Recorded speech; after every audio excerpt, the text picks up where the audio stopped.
Bapak Raja Jawa adalah Prabu Sawelo Colo. Bisa nggak itu kira-kira? Bisa menyalahi dari pengetahuan Mas Faisal nggak itu? Kalau Bisa. saya menyampaikan jika Bapak Raja Jawa adalah Prabu Sawelo Colo. Bisa. Sebagai Bapak Raja Tanah Jawa ya. Bapak Raja-Raja di Tanah Jawa lebih tepatnya.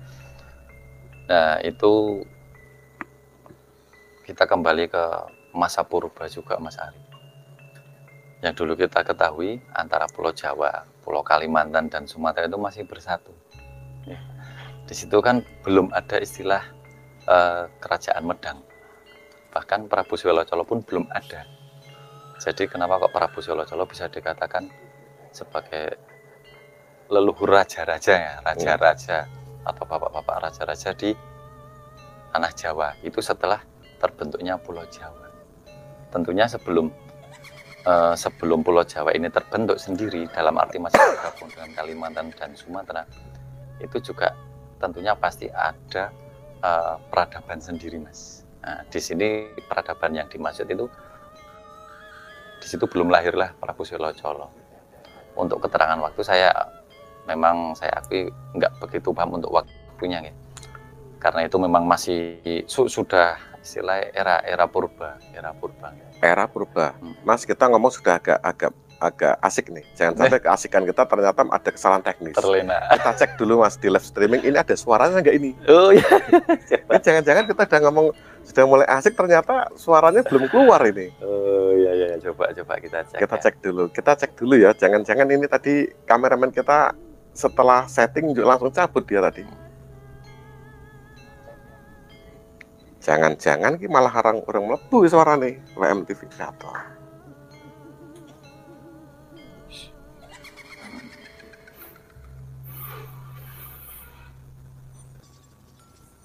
Mudah-mudahan masuk ini. Oh, sudah masuk, Mas. Oh, sudah masuk. Sudah ya? Ada informasi kalau ini sudah masuk. Tersetting dengan baik. Kita lanjutkan era purba. Era purba.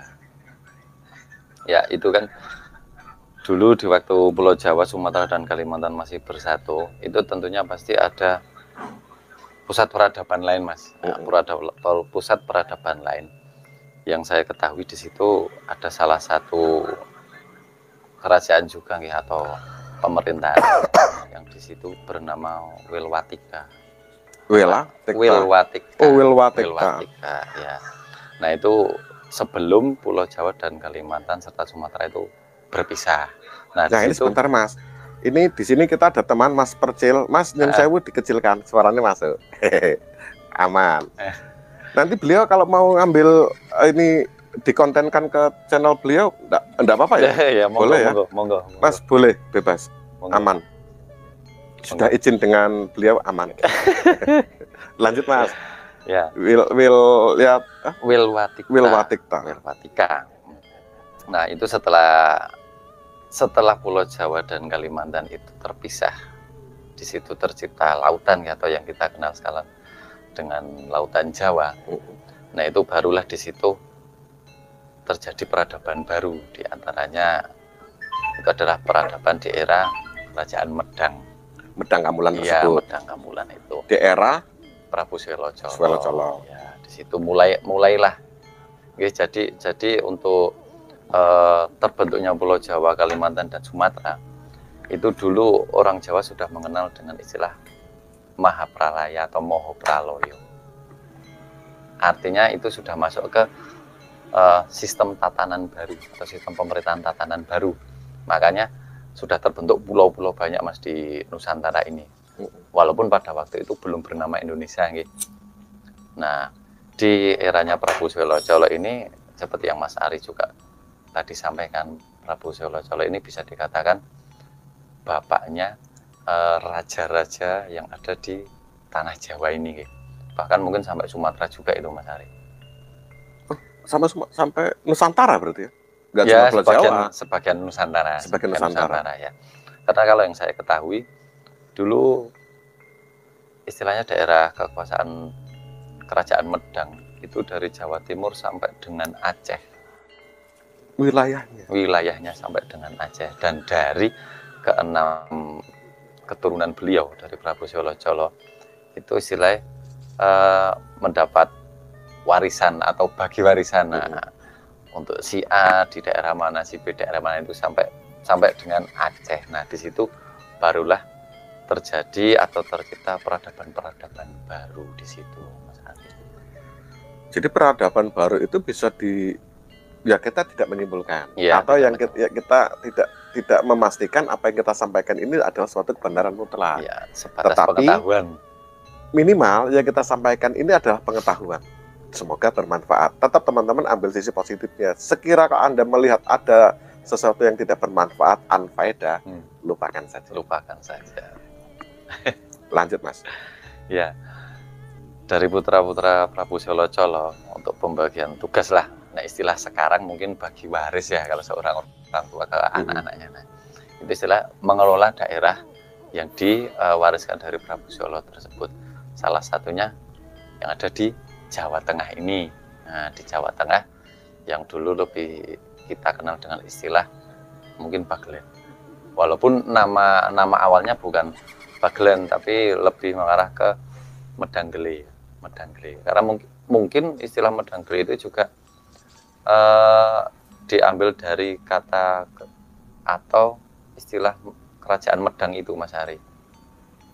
Itu iya, perkiraan saya dari itu. Jadi kadangkala kan suatu daerah dinamakan nama tersebut mengikuti istilahnya kadang daerah kerajaan sebelumnya. Situ ya, daerah sebelumnya juga atau bisa, literasi yang lain juga bisa seperti itu. Nah, sedangkan seperti yang tadi Mas Ari juga sampaikan dari Prabu Swelocolo itu menurunkan keturunannya itu yang banyak menjadi penguasa atau pemimpin atau raja-raja di tanah Jawa bahkan sampai ke Sumatera. Salah satunya dari seperti Sri Mohopunggung. Yang itu istilahnya mengelola daerah Jawa Barat. Nah, sampai terciptalah kerajaan Pajajaran. Walaupun sebelumnya belum bernama Pajajaran. Ya. Dan juga sebelum Pajajaran itu ada kerajaan yang namanya Tarumanegara. Salah satunya. Tetapi Pajajaran itu bisa dikaitkan dengan Medang Kamulan atau Bagelen, dikarenakan putra pertama dari Prabu Swelocolo sebagai seorang Prabu Medang Kamulan itu Sri Mohopunggung itu adalah salah satu perintis dari Pajajaran atau Siliwangi. Sedangkan Siliwangi itu adalah nama julukan. Dan juga dari kerajaan lain itu berhubungan juga dengan Prabu Swelocolo.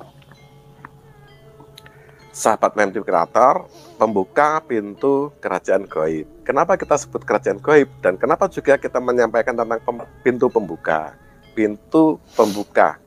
atau lebih tepatnya pembuka pintu gerbang kerajaan gaib.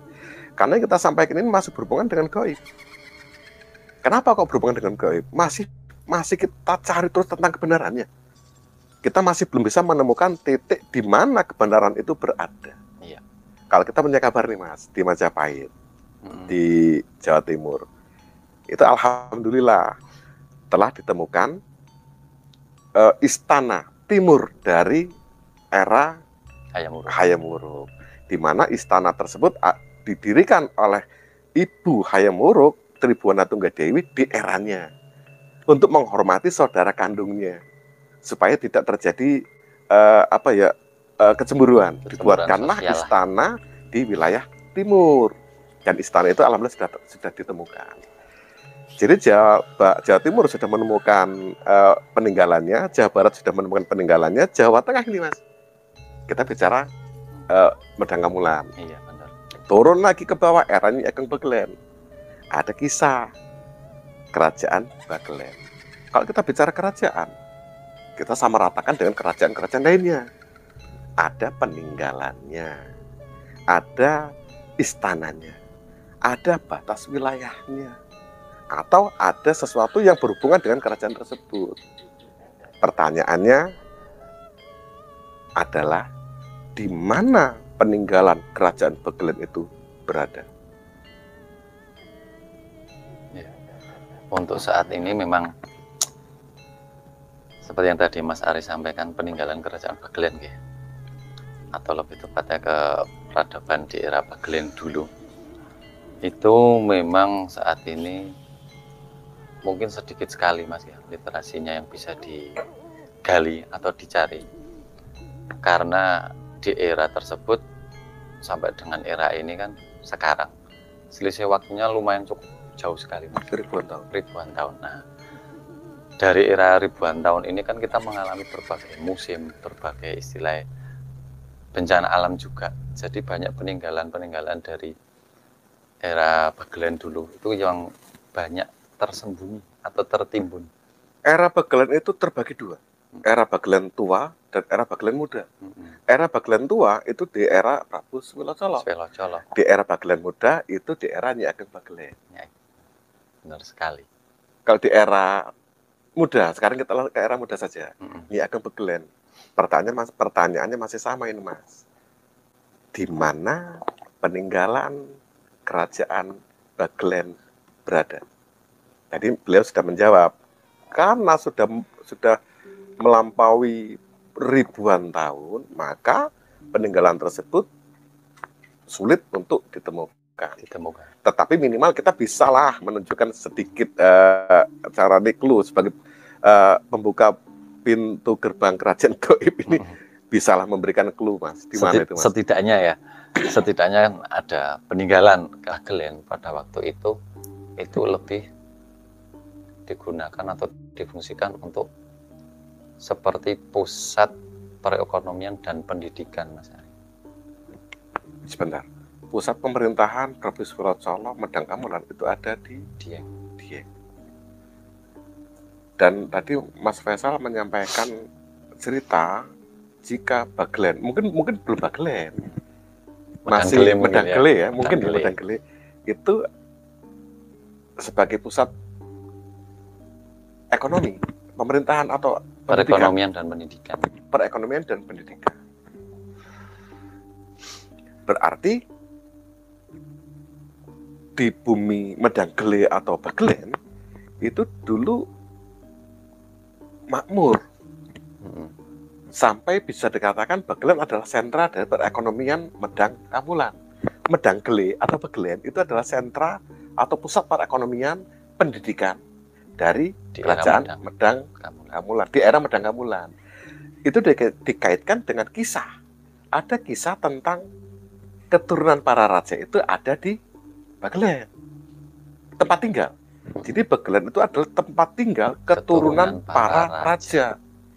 Berkaitan dengan apa yang Dan sampaikan tadi, pusat pendidikan calon raja. Dan pusat ekonomi kerajaan Medang. Kan ada hubungannya itu. Kalau kita mencoba untuk mengkaitkan seperti apa kemakmuran dan pendidikan yang terjadi, yang ada pada era Medang Gele atau Bagelen. Ini setahu saya Mas ya. Setahu saya untuk pusat perekonomian kan, untuk peradaban kuno dulu itu biasanya untuk pusat perekonomian seperti perdagangan itu lebih diarahkan ke dekat aliran sungai, karena mereka juga memanfaatkan aliran sungai sebagai sarana transportasi. Karena mungkin pada waktu dulu beda dengan sekarang, sudah ada jalan aspal, sudah ada jalan tol. Jadi untuk sekarang kita nggak begitu susah, tapi untuk zaman dulu, peradaban dulu, itu mereka lebih banyak memanfaatkan aliran sungai sebagai pusat transportasi, sarana transportasi. Sungai Bagawanta atau Sungai Watupuro. Nah, sedangkan untuk pusat pendidikan untuk di daerah Purworejo itu kemungkinan besar ini Mas Ari, kemungkinan besar itu ada di sekitar kaki Bukit Menoreh. Di sekitar kaki Bukit Menoreh. Kaki Bukit Menoreh adalah pusat pendidikan era Medang. Titik koordinatnya ya wallahualam. Tapi di kaki Bukit Menoreh lah. Tetapi di kaki Bukit Menoreh lah mereka banyak belajar. Iya. Karena yang saya tahu juga Bukit Menoreh ini bukan tempat sembarangan juga, termasuk seperti Wahyu Mataram pun juga turun di Bukit Menoreh. Bahkan Bukit Menora pun juga menjadi salah satu tempat, dulu salah satu leluhur kita, itu dari susunan Hanyokrokusumo atau Raden Mas Rangsang atau yang Sultan Agung itu juga sempat melakukan Topo Broto itu juga di Bukit Menoreh. Jadi memang untuk Bukit Menoreh ini mungkin ada keistimewaan yang hanya kita belum tahu. Tapi ini Nyun Sewu, kembali lagi kita bicara, kita ngobrol ini, kita diskusi. Ini tentang pengetahuan yang Nyun Sewu sesuai dengan kemampuan kami untuk menyampaikan. Dan ini tidak bosan-bosannya kita menyampaikan juga, Mas. Kita tidak mengklaim. Yang kita sampaikan ini adalah suatu kebenaran. Ini cerita. Kita mencoba bercerita tentang pengetahuan atau pengalaman kita. Pengalaman. Baik dari sisi supranatural atau spiritual Mas Faisal yang melakukan perjalanan spiritualnya, juga dengan pengalaman saya melihat dan mendengar kisah-kisah dari banyak teman. Jadi ini ya Nyun Sewu bukan kebenaran mutlak yang kita sampaikan. Minimal pintu pembuka ini. Kalau teman-teman pecinta sejarah budaya Nusantara ingin menggali potensi Bagelen, Bukit Menoreh, Purworejo, ayo disegerakan. Dengan bersama-sama insya Allah kita bisa mulai membuka sesuatu yang sudah boleh dibuka tentang Bagelen. Pemerintahan Medang Kemulan dikisahkan ada di Gunung Perahu Dieng, dataran tinggi Dieng. Sedangkan Medang Gele atau Bagelen itu adalah pusat perekonomian dan pendidikan era Medang. Jadi seorang Prabu Suwilocala mempunyai anak Sri Gatayu dan Sri Panuwut dengan keturunannya Nyi Ageng Bagelen dan Temenggung Awu Langit dan dinikahkan nama mereka itu untuk menjaga perekonomian dan pendidikan yang ada di Medang Gele. Walaupun eranya dengan Prabu Suwilocala sudah agak jauh nih. Tetapi mereka sebagai keturunan bertanggung jawab untuk mengelola